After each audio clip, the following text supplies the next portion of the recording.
Hi, the main purpose with this video is to share with you one of my passions, which is to make bread. I think bread is such an easy thing to do, such a wonderful thing to share with friends and family, and it's actually something you can produce with less than 15 minutes of work. It's going to be spread out over multiple hours, but the actual work going into it is so little, and compared to the beauty of the outcome, you can see an example here next to me. I really think this is something that more people should be doing, and I'm going to share with you in this video the steps to get to this end result and the ingredients that I use, but also the flexibility you have along the way of sort of adding other things to it.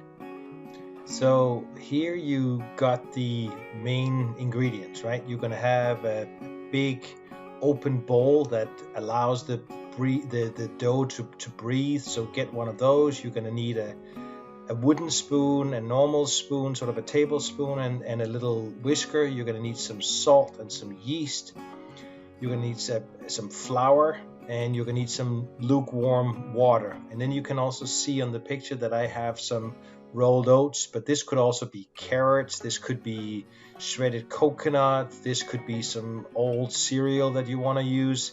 This is where you get a lot of freedom. If you want to, you even have some old bread that you want to get rid of and mix into it, you can heat that up in the lukewarm water and put that in there, so you can get rid of, basically use your bread to sort of make it in different tastes. You can add things to it, something that has more flavor, something that is just a filler, but something like carrots is really nice to put into your bread. But these are the essential ingredients, ingredients that go into your bread. Now there's one ingredient that I really like to add when I make bread, and that's lupin flour. So lupin is kind of interesting because it's gluten-free, and it's very high in protein.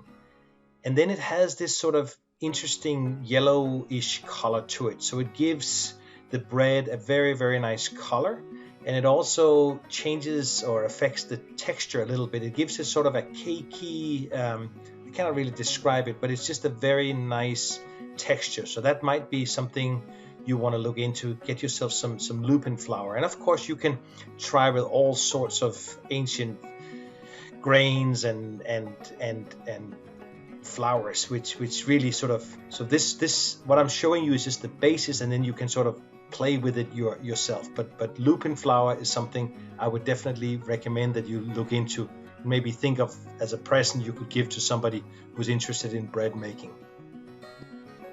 In bread making, there's really just one simple rule to follow, which is that every time you use 1 liter of water, you need to add 1 spoon of salt and 1 spoon of dried yeast.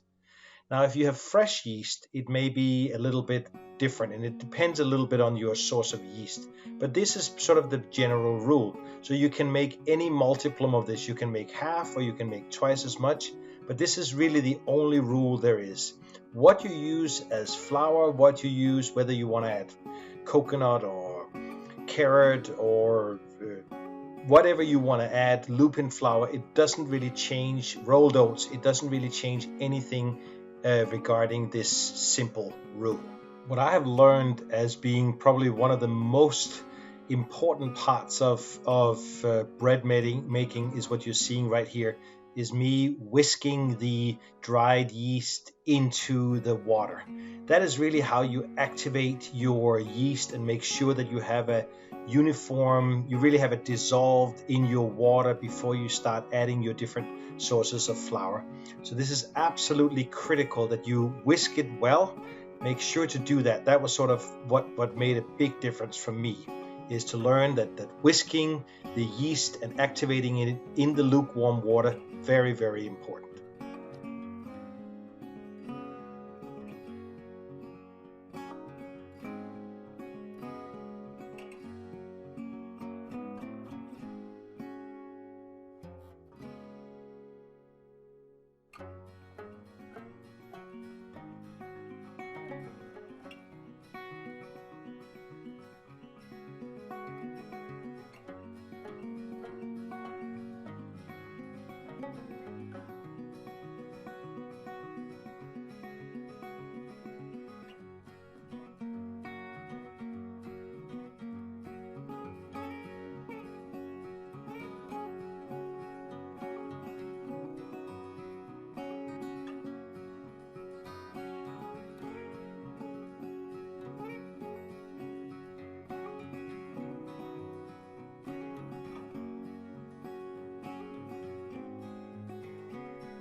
Once the dough has the right consistency and has had a couple of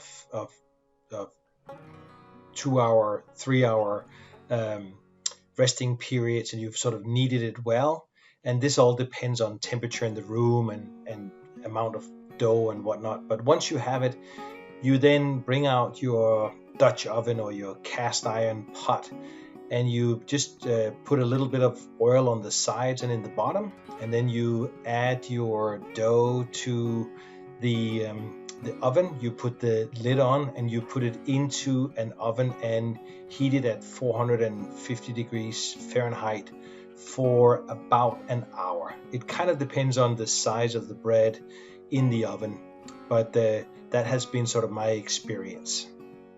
I normally start my bread, put it into a cold oven, but if I'm making several breads, of course, the second one is going to come into a hot oven, so it needs a little bit less baking time than the first one. But you can see here, this is taking you less than 15 minutes to get to this result. And I also have some videos that will show you what you can do once you have the bread. What can you put on the bread? So how easy it is to make hummus, how easy it is to brine salmon and other things. So look at my other videos and get inspiration to what you can then do once you have this beautiful bread.